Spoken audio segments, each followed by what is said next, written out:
Ce jour-là, comme à l'habitude, le roi demanda à son vizir de lui trouver une adolescente. Mais le vizir n'en trouva point, et il revint au palais l'âme pleine de terreur à cause du roi. Or, ce vizir avait lui-même une fille, qui était versée dans la connaissance des livres anciens et les secrets des rois du passé. Son nom, Scheherazade. Lorsqu'elle vit son père, l'âme pleine de chagrin, elle lui en demanda la cause. Et le vizir lui raconta toute l'histoire du roi Schahriar. Alors Scheherazade dit, « Père, marie-moi avec ce roi. Car ou je serai la cause de la délivrance des filles des musulmans, ou je mourrai. » Le père protesta un tout petit peu, puis monta prévenir le roi. Le soir arrive.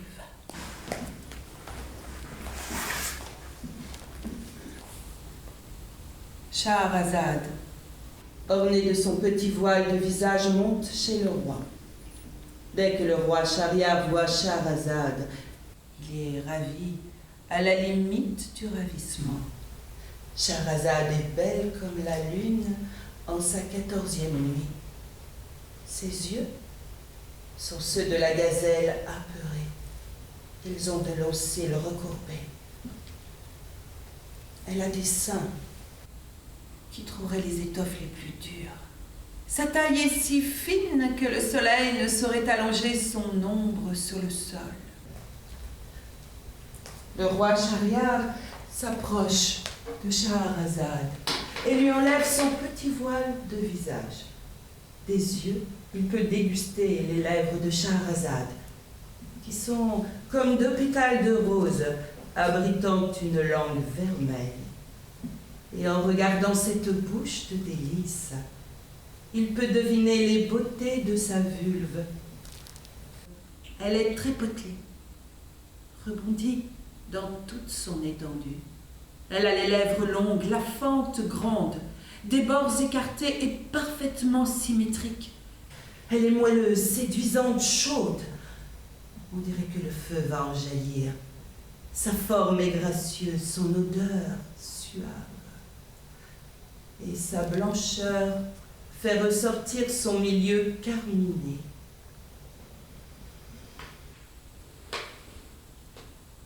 Scheherazade s'allongea nonchalamment sur le lit et écarta légèrement les cuisses.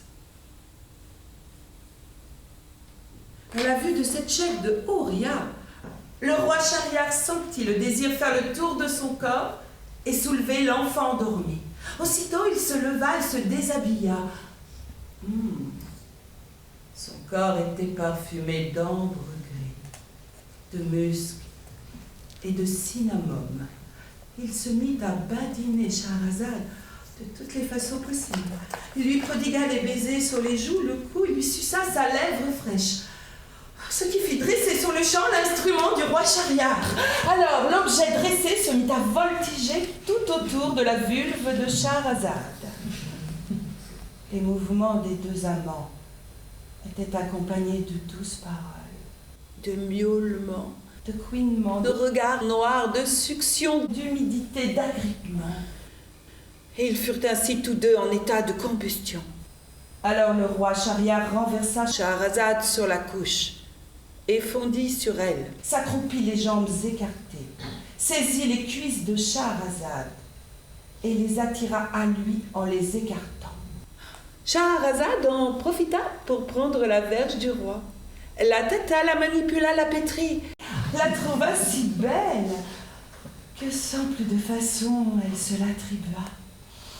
Elle se délecta de cet outil qui était mieux qu'un outil fait sur mesure, car en grandeur et en largeur, Il s'adaptait à merveille.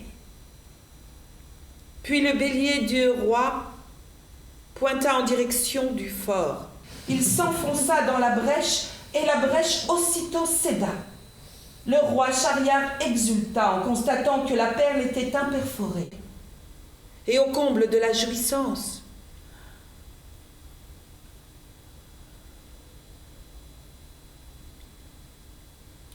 il lui ravit Sa virginité.